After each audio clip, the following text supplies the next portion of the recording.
Hey guys, welcome back to TechMan. Today, let me show you Quillbot tutorial for beginners. Learn how to use Quillbot.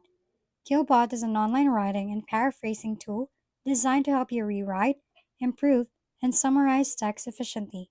To start, open the Quillbot website and log in for safer access and record keeping. On the left, you see the main tools like Paraphraser, Summarizer, Grammar Checker, and more.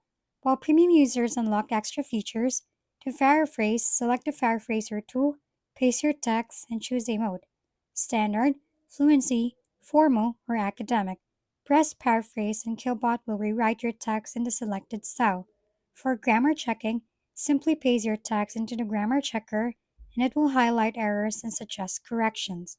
Additional tools like AI Detector, Plagiarism Checker, and AI Chat further enhance your writing workflow. Even as a beginner, Quillbot makes it simple to polish your writing, track grammar, and experiment with different tones in just a few clicks. If we've been helpful, kindly give us a thumbs up and don't forget to hit the subscribe and bell button for more contents.